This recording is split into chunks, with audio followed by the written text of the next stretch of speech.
आज हम Indian polity या भारत की राजनीति का रिवीजन कर रहे हैं। इसमें हम मुख्यतः 4 भागों का रिवीजन करेंगे। भाग 1, भाग 2, भाग 3 और भाग 4 और भाग 4A का।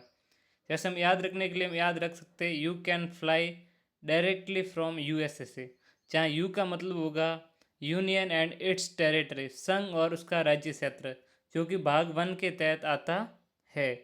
उसके बाद हम दूसरे पे बात करेंगे सी यानी कि नागरिकता, सिटीजनशिप, जो कि भाग 2 में आता है। उसके बाद बात करेंगे एफ यानी कि फंडामेंटल राइट्स, जो मौलिक अधिकार, जो भाग 3 में आता है। उसके बाद बात करेंगे डी मतलब डायरेक्टिव प्रिंसिपल यानी नीति निर्देशक तत्व, जो आता है भाग 4 में। और अंत में वापस बात करेंगे हम फंडामेंटल ड्यूटीज़, जो कि आता है भाग 4A में। देखो, हम इस सब का अध्ययन करेंगे और इसको पूरा रिवीजन करेंगे और एक एक चीज़ को ट्रिक के माध्यम से समझेंगे, इसलिए इस वीडियो को ध्यान से और पूरा देखना।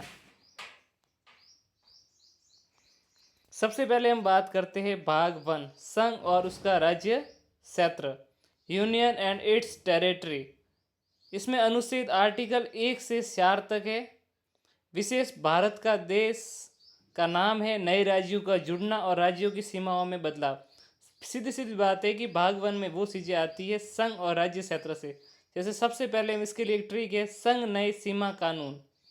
संघ का मतलब जैसे आर्टिकल 1 में हम कह रहे हैं संघ, इस ट्रिक में से क्या ले रहे हैं हम, सबसे पहले संघ ले रहे हैं। और संघ का मतलब होता है संघ का नाम और राज्य क्षेत्र। जैसे उदाहरण के लिए India, that is Bharat. Shall be a union of state, ये सारा क्या है, स्टेट का यूनियन है, राज्य का केंद्रीकरण। सब राज्य जुड़कर क्या बना रहे, हमारे भारत देश का निर्माण कर रहे। उसके बाद बात करते हैं हम आर्टिकल 2 की। किसकी बात करें, आर्टिकल 2 की। ये ट्रिक में आया नए से। आर्टिकल 2 में ऐसे एक नए राज्यों का प्रवेश या स्थापना, जैसे सिक्किम का जुड़ना। जो सिक्किम जुड़ा है वो आर्टिकल 2 के माध्यम से जुड़ा है। उसके बाद आर्टिकल 3 यानी कि सीमा की बात करते हैं। नए राज्यों का निर्माण, सीमाओं, नामों में परिवर्तन, जैसे तेलंगाना का नाम बदलना, ऐसे नए राज्यों का निर्माण किया जाता है। उसकी सीमाओं में, उसके नामों में जो भी परिवर्तन होगा वो आर्टिकल 3 के तहत आएगा। आर्टिकल 4 सीधी सीधी ये बात कहती है कि जो आर्टिकल 2 और 3 में जो भी कानून बने हैं वो क्या है, संविधान संशोधन नहीं है। Law under article 2 and 3 not a constitute amendment.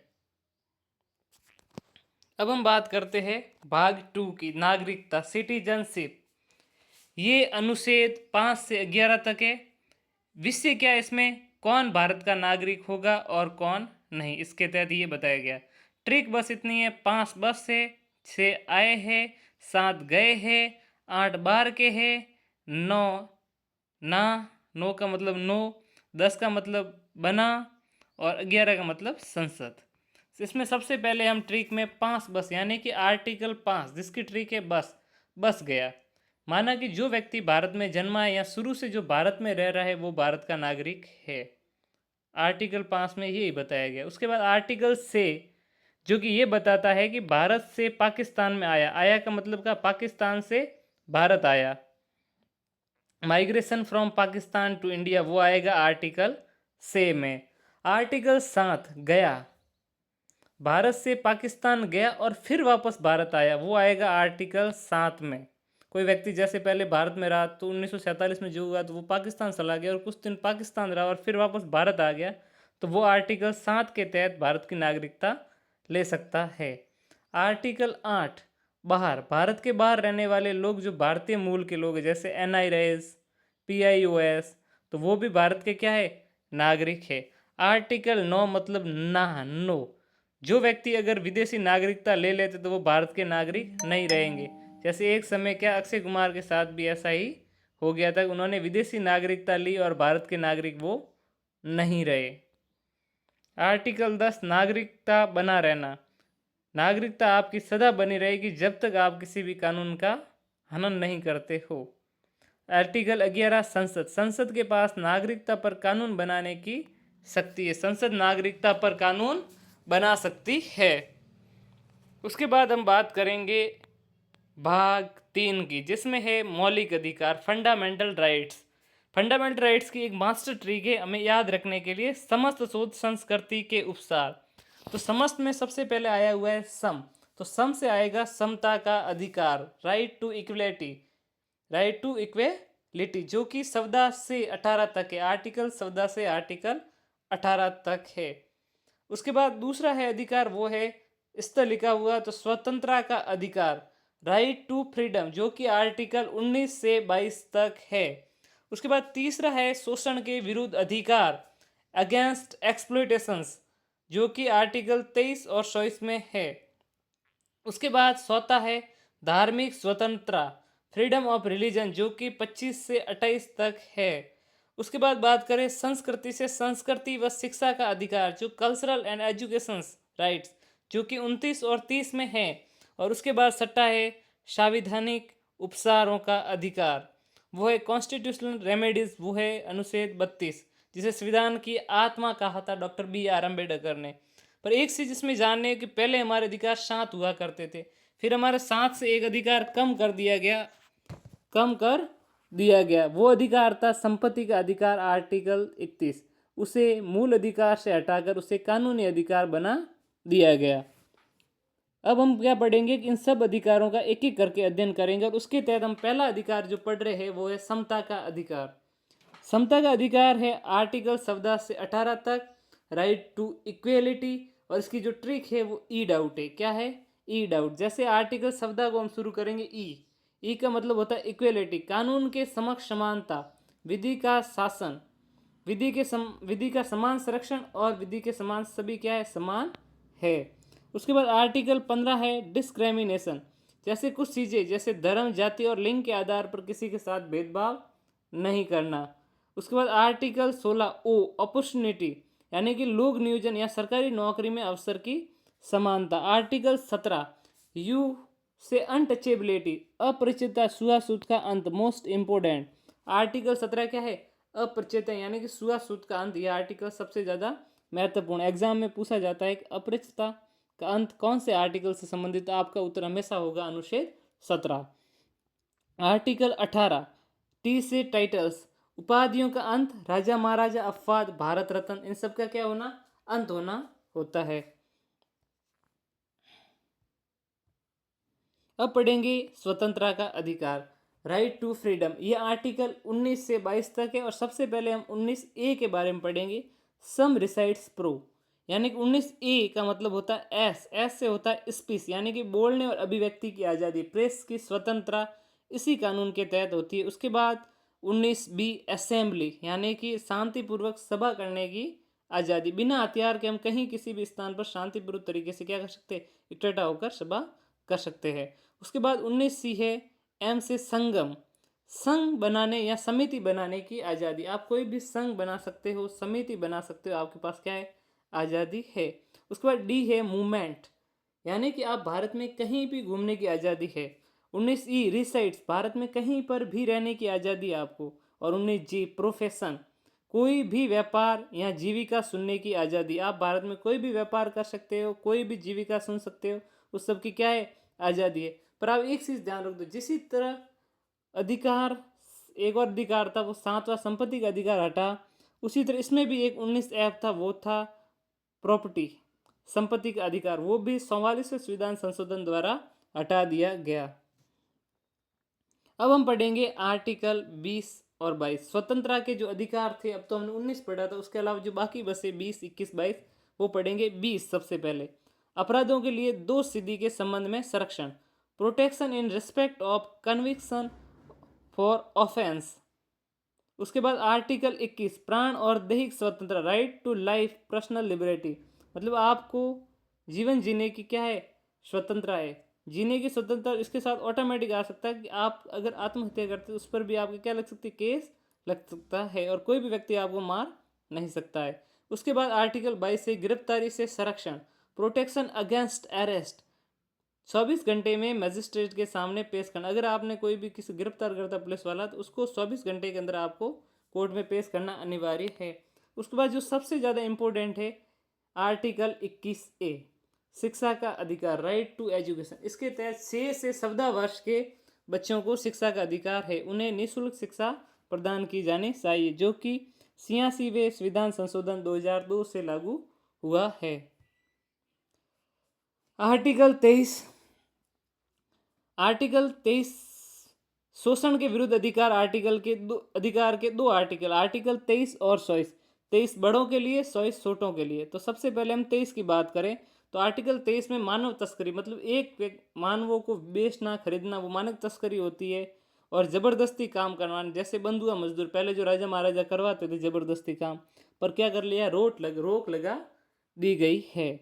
और आर्टिकल 24 14 वर्ष से कम उम्र के बच्चों को कारखाना और खतरनाक काम पर रोक लगा दी गई। 14 वर्ष से जो कम बच्चे हैं उनको कारखाना और खतरनाक काम पर क्या लगा दी, रोक।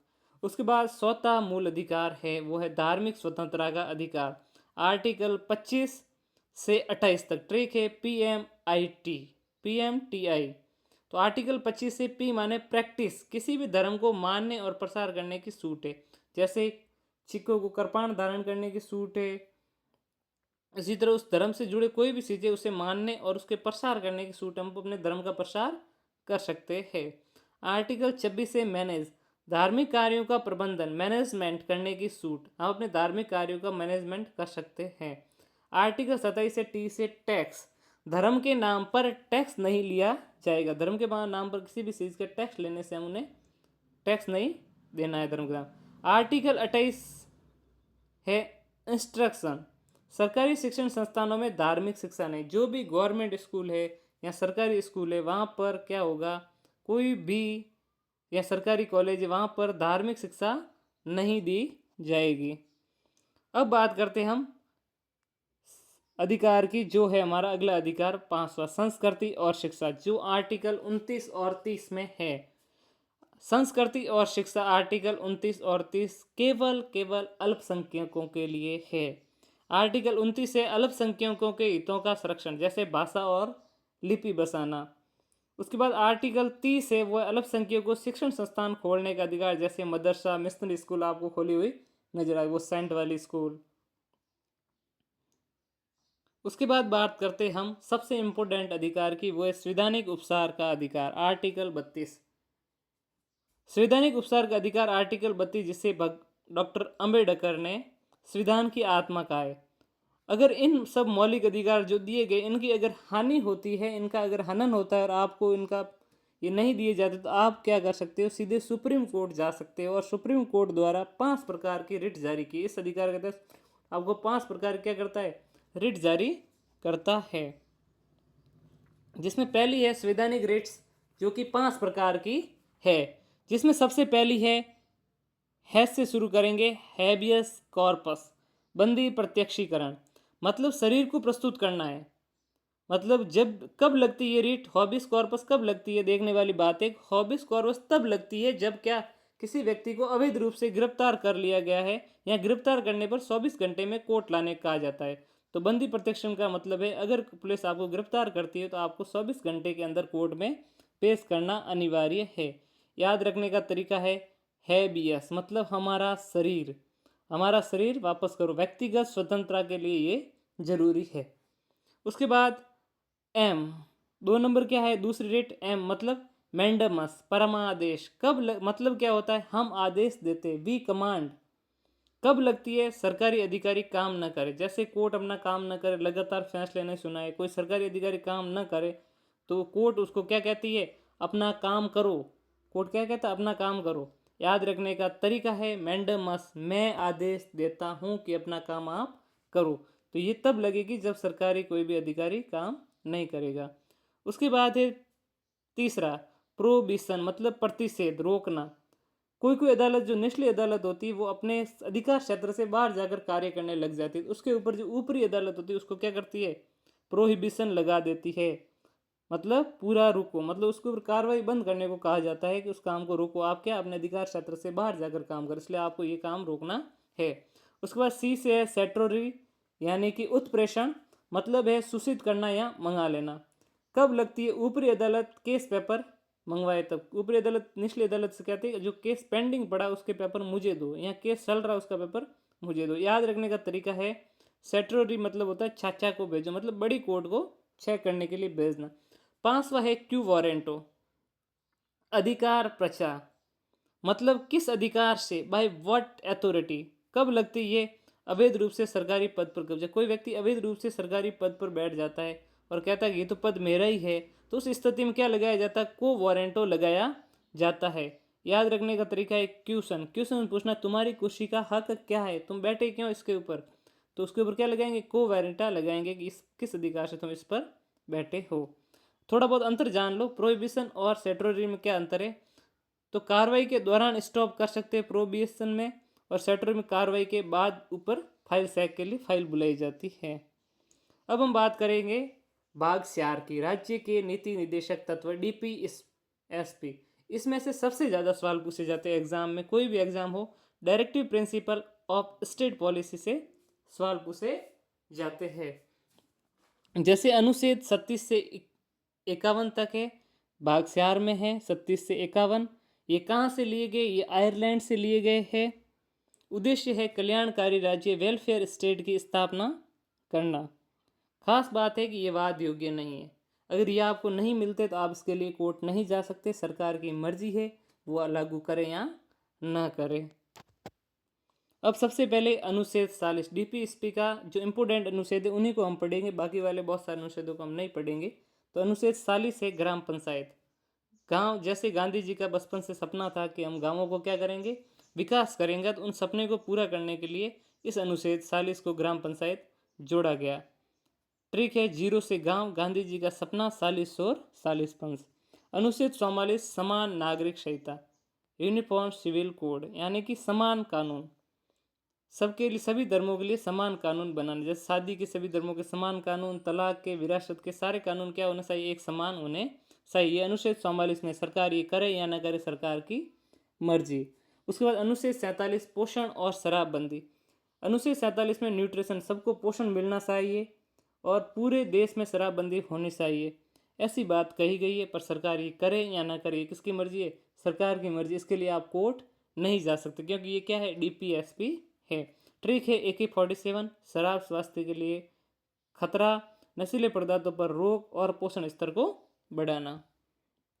अब आगे हम बात करेंगे अनुच्छेद 48 की, कृषि और पशुपालन, एग्रीकल्चर एंड एनिमल हस्बेंड्री।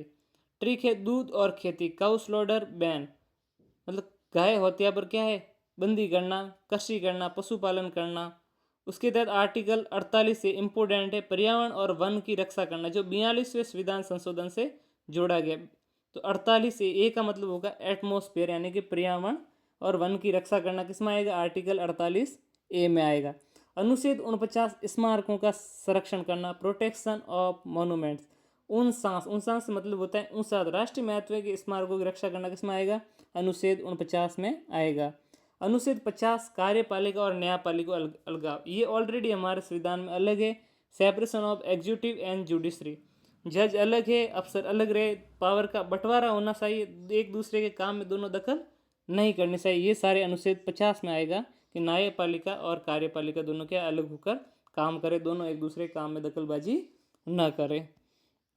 उसके बाद 51 का सगुन, हम देख कुछ चीज़ों की बात, जिसने हमने आर्टिकल 36 और 37 में यही बात कही गई थी, जो DPSP है वो न्यायालय में परिवर्तनीय नहीं है, नॉट एनफोर्सेबल। और 37 में कही गई राज्य की परिभाषा, राज्य क्या होता है। उसके बाद हम बात करें आर्टिकल 45 में कहा गया है कि 0 से 6 वर्ष के बच्चों की देखभाल करना, यानी कि ईयरली चाइल्डहुड केयर, तो ये अभी लागू होना शुरू हो गया कि आर्टिकल 45 0-6 वर्ष के बच्चों की देखभाल करना, सरकार ये करे या ना करे सरकार की मर्जी। उसके बाद एक बात कहेगी आर्टिकल 39A में समान न्याय और मुफ्त कानूनी सलाह, सभी को न्याय समान मिलना चाहिए और सभी को मुफ्त कानूनी सलाह मिलनी चाहिए। आर्टिकल 51 अंतर्राष्ट्रीय शांति की बात कही गई है, इंटरनेशनल पीस, भारत की विदेश नीति में ऐसा मामला ऐसी होगी जिसमें पूरे विश्व में क्या बनी रहे, शांति बनाए रखे।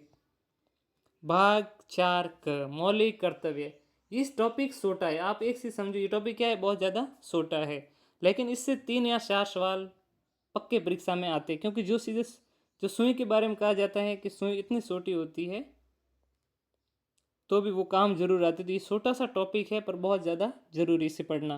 तो एक से सब पढ़े, संविधान के ये भाग 4 क में है, पार्ट 4A, अनुच्छेद 51 क, आर्टिकल 51A कह सकते हैं इंग्लिश में, ये कहाँ से लिया गया है? रूस से लिया गया। वापस एक सवाल पूछता हूँ आपको कि जो मौलिक DPSP है वो कहाँ से लिए गए? तो वो आयरलैंड से लिए गए थे, राज्य के नीति निर्देशक तत्व।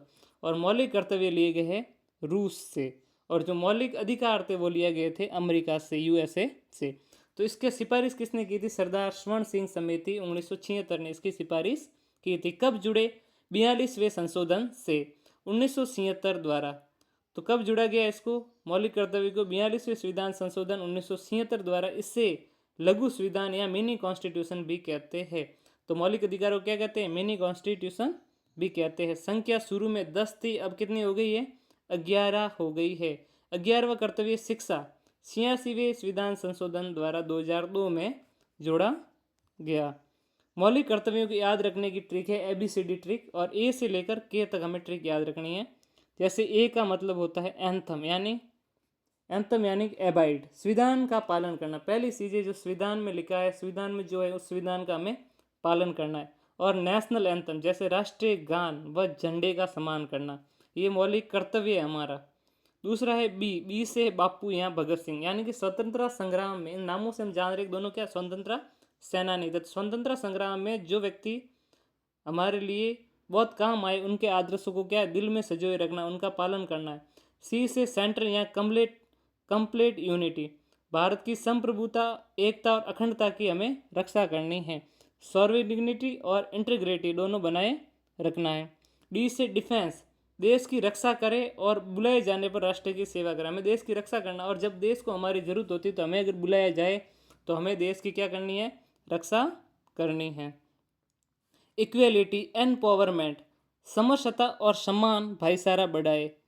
महिलाओं के सम्मान के विरुद्ध प्रथाओं का त्याग करें, मतलब सबके साथ क्या सम्मान का व्यवहार करना, और हमें अपना भाईचारा बनाए रखना है। और महिलाओं के सम्मान के विरुद्ध जो प्रथा है उनका त्याग करना। एफ से फैंसी कल्चर, हमारी मिली जुली संस्कृति और गौरवशाली परंपरा का महत्व समझे।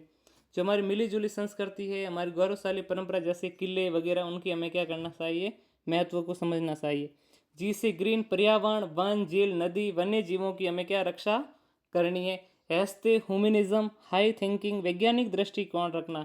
क्या रखना है? वैज्ञानिक दृष्टिकोण रखना है। और मानवतावादी काम करना है, विकास करे। अंधविश्वास से हमें दूर रहना है बिल्कुल, कि कोई चीज़ अंधविश्वास माने कि भूत प्रेत, उन सब चीज़ों से हमें क्या रखना? दूर रखना है। आई से इंडियन प्रॉपर्टीज, सार्वजनिक संपत्ति को सुरक्षित रखे और हिंसा से दूर रहे। हमें सार्वजनिक संपत्ति, जो सरकार के शौचालय वगैरह, सरकारी बिल्डिंग्स, उनकी हमें सुरक्षा करनी है और हमें हिंसा से दूर रहना है। आई से I will not destroy property of government. Joint action, व्यक्तिगत और सामूहिक गतिविधियों में उत्कृष्ट एक्सीलेंस की ओर बढ़ने का प्रयास करें। सब साथ मिलकर आगे बढ़ना है। और के से किड्स नॉलेज, माता पिता का कर्तव्य है कि 6 से 14 वर्ष के बच्चों को शिक्षा का अवसर दे। ये 2002 से जुड़ा। तो 2002 से ये जोड़ा गया कि जैसे सरकार कह रही है 6 से 14 वर्ष के बच्चों को शिक्षा का अधिकार है, वैसे माता पिता का भी कर्तव्य है कि वो 6 से 14 वर्ष के बच्चों को कहाँ पहुँचाए? स्कूल पहुँचाए। इसी के साथ हमारा ये वीडियो समाप्त होता है। इस वीडियो में हमने सबसे पहले बात की थी भाग 1 की, जिसमें हमने राज्य क्षेत्र और भारत के बारे में से बात की थी। दूसरे में हमने नागरिकता की बात की थी भाग 2 में, और भाग 3 में हमने मौलिक अधिकारों की बात की थी, और भाग 4 में हमने बात की थी राज्य की नीति निर्देशक तत्व DPSP के बारे में। और जब हम अंत में आए तो हमने एक छोटे से टॉपिक पर, बहुत इंपॉर्टेंट टॉपिक, मौलिक कर्तव्यों की बात की, और उसमें हमने सारे मौलिक कर्तव्य याद किए। और इसी के साथ हमारे इस वीडियो में बहुत इंपॉर्टेंट, सभी एग्जाम में यहाँ से 2 से 4 सवाल तक पूछे जाने की संभावना बनी रहती है। इसी वीडियो में आप अपना सपोर्ट दिखाएं और हमारे चैनल को सब्सक्राइब करें।